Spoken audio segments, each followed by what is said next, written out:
Today we're at Empire Farm Days, where my guest, Dan Sheldon, has just spoken at a panel organized by Dairy One. Dan is a partner in Woody Hill Farm in Salem, New York.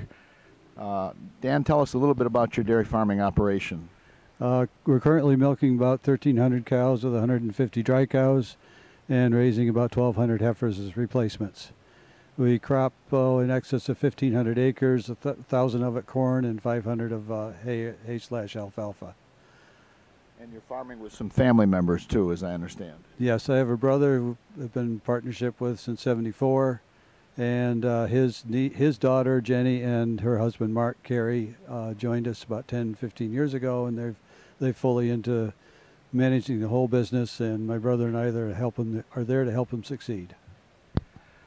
Dairy One, which we used to call Northeast DHI, has long been an important part of not only your farming operation, but your organizational life as well. Give us just a couple of highlights for your long career with Dairy One. So I started on the local DHI board when we still had county associations.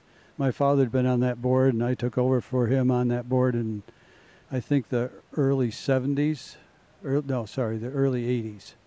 And when New York State centralized and brought all the counties into one organization, I shortly after that joined the state board at the time in about '87, and I'm still on that board of directors. I've served as president in the early '90s, and I'm again currently serving as president of the board. And I've seen that organization grow and flourish over the past 30 years, and it's been quite an honor to be there and to help guide it. You've also been recognized as a leader at the national level, and you've continued to hold a position on the board of directors of National DHI after some other offices. Tell us about your National DHI activity.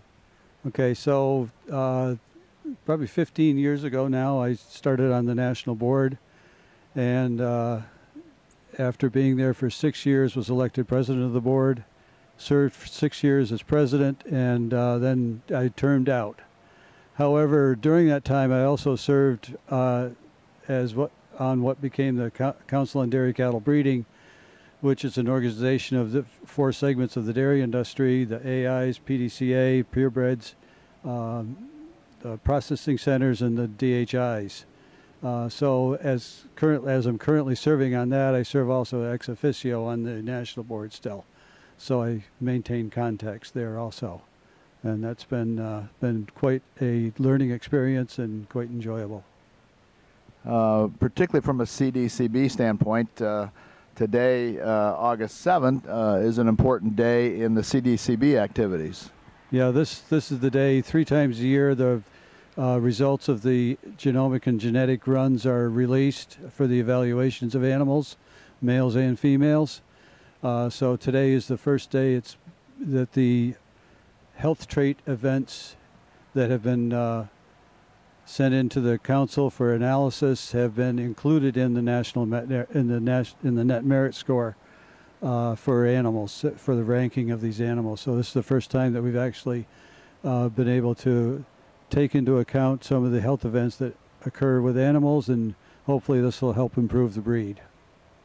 Both of the breeds that have genomics associated with them, which right now are mostly the Jerseys and Holsteins. Another important aspect, I think a very positive aspect for National DHI in the last year or 18 months, has been the addition of some new members. Members of National DHI are the affiliate organizations, not necessarily dairy producers themselves.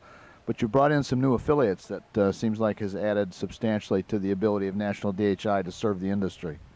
Yes, through some things in the past, various organizations had quit membership in National, and things have changed, people have changed, and so it was time for some organizations to rethink their involvement at the national level, particularly with involvement with the council and some of the things going on. These organizations felt that they needed to be more at the table and included. So 2 years ago, I think AgSource rejoined National, and we've had a county from California rejoin National also. And hopefully this will lead to others seeing the benefits of being at the table and being involved. Particularly as a policy matter. But circling back to your individual work as a dairy farmer, your panel was asked this afternoon, I think, a very telling question, and you gave a very important answer of, in this day and age of difficult times for dairy producers and very tight milk prices, not to say low milk prices, what is the value to a dairy producer of continuing with or even beginning DHI testing? If you can't manage it, you can't measure it, you can't manage it. If you have some things that you need to fix, you need to actually prove that you fixed them too. Or a ration change. Did this ration change make a difference? Did this ration change, even component-wise, is probably the more important part, since we're largely being paid on pounds of components these days, that you got it right. And if you didn't, then you have an avenue of explaining, or your nutrition consultant team being able to figure out how to fix it.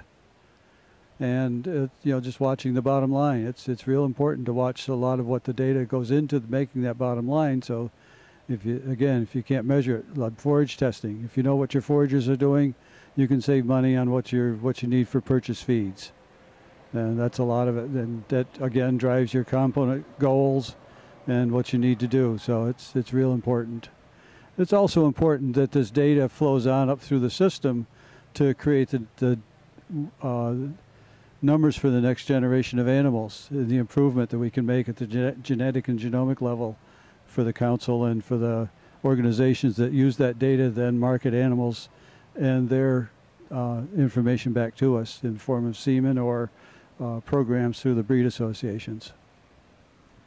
Thank you, Dan. We've been speaking with Dan Sheldon of Woody Hill Farm in Salem, New York, here at Empire Farm Days.